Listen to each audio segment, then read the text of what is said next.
Okay, we're from the environmental class from Start High School, and we did our water quality readings in Shantee Creek, which is on the property of Start High School. And we are part of the North Maumee Bay tributary. We actually sampled ours on October 12th because we had a conflict on the 13th. The conditions outside that day, the outside temperature was 79, it was sunny and windy. The water looked very muddy and murky, it's very shallow. We didn't observe a lot of vegetation in the water. It's lined with trees and bushes pretty much the whole way. As far as animals out there, we saw 2 ducks and we saw a water strider, and that was it. So our nitrates.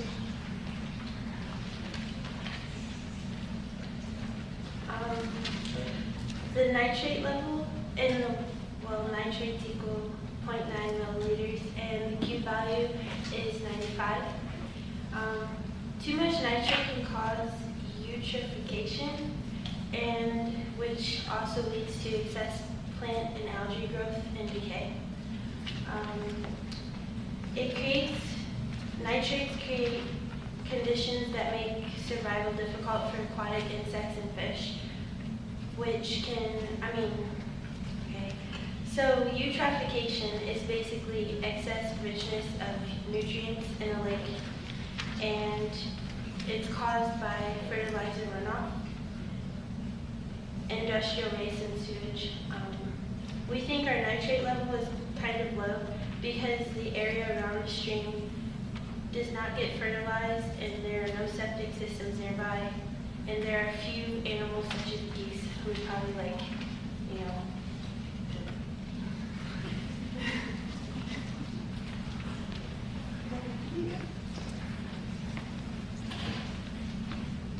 Our phosphate levels were 0.21 milligrams per liter with a Q value of 95. Phosphates can enter waterways from fertilizer runoff and human and animal waste. Phosphorus occurs naturally in rocks and other mineral deposits. Our phosphate is in a good range, probably because the surrounding area was not fertilized, and plants that lined our stream should reduce the erosion and depositing dirt and other materials into the water.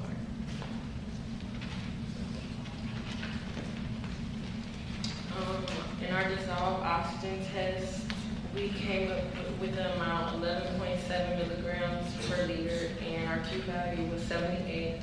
Most of the oxygen comes from the atmosphere. Also, algae and rooted aquatic plants also deliver oxygen to water through photosynthesis. Dissolved oxygen is higher in faster moving aerated water. Colder water can hold more oxygen also, and low dissolved oxygen may be found when organisms are decaying due to bacterial decomposition. Our oxygen level was high, possibly because the stream was moving and it was windy that day, and trees lining the stream shaded parts of the stream, and there was not a lot of vegetation in the water, so there was not a lot of decay to use up the oxygen.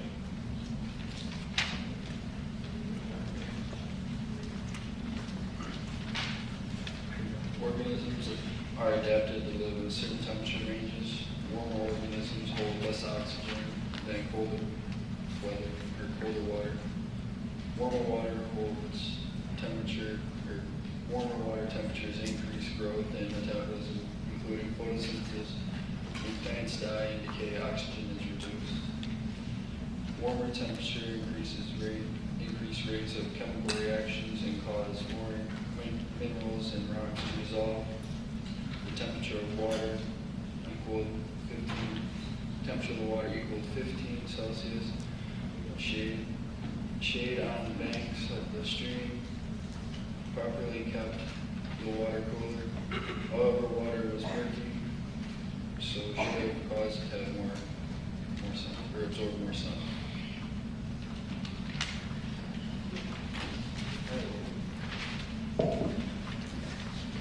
our pH reading was 8.5, and our Q reading was 6. states the pH of natural water is usually between 6.5 and 8.5. Natural factors that influence pH are calcium carbonate, pine trees in the water table, the precipitation season, and photosynthesis and respiration. And that brings us to human factors that influence the pH level in the water. Acid rain, point source pollution, and mining. Organisms are adapted to live in specific pH ranges and cannot live in environments with very high or very low pH levels. Our pH level was slightly higher than the optimum level of 6 to 8.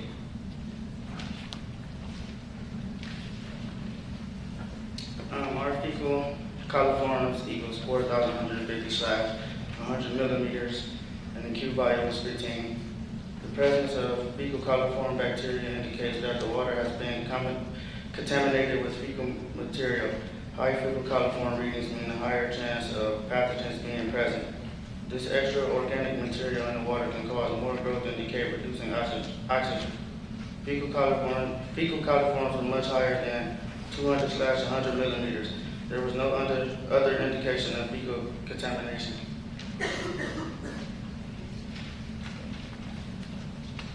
Okay, our turbidity levels were 0.195 meters and our sea levels were 45. Higher turbidity reduces biodiversity. It can result from soil erosion, runoff growth of algae, or waste in the water. It can also be caused by fish and other organisms stirring up the bottom. Water will become warmer because more sunlight is absorbed. Less light reduces photosynthesis, so less oxygen is given off into the water. Turbidity was high that day, and the water looked brown and murky. This may be connected to the high fecal coliform.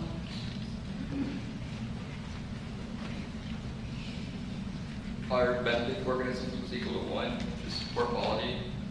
The biodiversity was very low, and only bloodworms, like midge larvae, were found, which can live in oxygen-poor, polluted environments. This makes sense because of our high turbidity and high fecal coliforms. It does not make sense in terms of our high oxygen level.